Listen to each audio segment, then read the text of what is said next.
Hello दोस्तों, आज की बहुत बड़ी खबर आ रही है जो बिहार शिक्षक वाले से संबंधित है। बीपीएससी टीआरई 3.0 पेपर लीक के क्रम में पेपर लीक हुआ था। उसके एवज में यूयू ने बीपीएससी कार्यालय में पूछताछ किया है। देखिए दोस्तों, विस्तार से जानकारी बताते हैं। शिक्षक भर्ती परीक्षा के तीसरे चरण के पेपर लीक मामले की जांच कर रही आर्थिक अपराध इकाई ने बिहार लोक सेवा आयोग बीपीएससी के कई सवाल के जवाब मांगे हैं। पिछले दिनों आधा दर्जन अभियुक्तों से हुई पूछताछ में मिली जानकारी को क्रॉस चेक करने के लिए बीपीएससी से उत्तर मांगे गए हैं। इनमें परीक्षा संचालन से जुड़े पदाधिकारियों की भूमिका से लेकर प्रश्न पत्र की छपाई आदि से संबंधित सवाल है।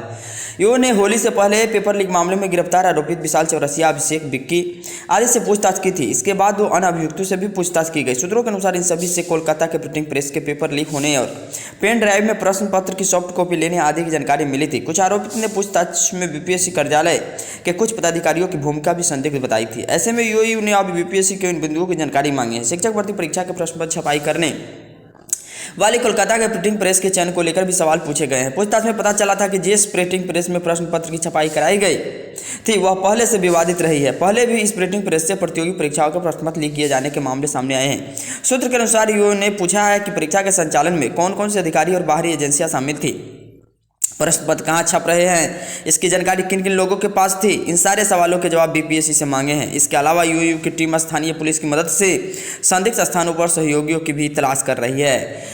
यूयू ने बीपीएससी से पूछे 1 दर्जन से अधिक सवाल। बीपीएससी के स्तर से आयोजित शिक्षक बहाली के तीसरे चरण की परीक्षा का प्रश्न पत्र लीक का है मामला। ठीक है दोस्तों, तो बीपीएससी के स्तर से आयोजित शिक्षक बहाली के तीसरे चरण के प्रश्न पत्र लीक मामले में अब आर्थिक अपराध इकाई ने 1 दर्जन से अधिक सवाल पूछे गए हैं। मुख्य रूप से जो सवाल पूछे गए हैं वो परीक्षा की तैयारी और संचालन तथा प्रश्न पत्र की सुरक्षा व्यवस्था से जुड़े हैं। यूयू ने बीपीएससी जानना चाहा है कि प्रश्न पत्र किस स्थान पर छपवाए गए थे, प्रिंटिंग प्रेस कौन सा था, यहाँ तक प्रश्न पत्रों को कैसे पहुँचाया गया, इसकी जानकारी अध्यक्ष के अलावा और किसी को थी क्या, प्रश्न पत्र की सुरक्षा के लिए क्या क्या कदम उठाए गए थे, पूरे कार्य में किन किन कर्मियों एवं पदाधिकारियों के पास क्या क्या दायित्व थे आदि इनमें प्रमुख है। लिखित में पूछे गए इन सवालों के जवाब आयोग को जल्द से जल्द देने को कहा गया है ताकि इसके आधार पर पूरे मामले की जांच को मुकाम तक पहुंचाया जा सके। बीपीएससी के जवाबों का मिलान जांच और पूछताछ के दौरान सामने आए तथ्यों से किया जाएगा। इस तरह से अब तक सामने आए सभी तथ्यों का क्रॉस वेरिफिकेशन हो सकेगा।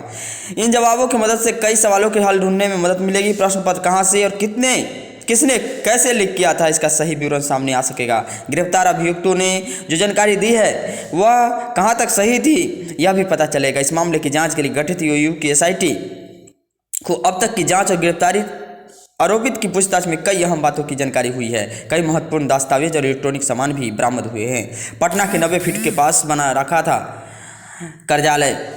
इस मामले में कई स्थानों पर निरंतर छापेमारी भी की गई है। इस क्रम में पटना के 90 फीट के पास एक स्थान में छापेमारी की गई। इस घर को किराए पर लेकर गिरफ्तार आरोपित शुभम, सुमित, विक्की और अभिषेक सेटिंग के कार्यालय के तौर पर उपयोग करते थे। यहाँ मुख्य रूप से दलालों को बुलाकर उनसे अभ्यर्थियों के बारे में डील की जाती थी। यहाँ से कई दस्तावेज बरामद हुए। गिरफ्तार हुए चारों अभियुक्त पूरे मामले के मुख्य अभियुक्त विशाल चौरसिया के बेहद खास है और सेटिंग के पूरे धंधे में उसके अहम से हिस्सेदार है। कुछ दिनों पहले उन्हें रिमांड पर लेकर पूछताछ में इस स्थान के बारे में पूरी जानकारी सामने आई है। ठीक है दोस्तों, तो यूयू ने बीपीएससी के अंदर अब पूछताछ करना शुरू कर दिया है। बहुत जल्द किसने पेपर लीक किया उसकी जानकारी मिल जाएगी। थैंक्स दोस्तों।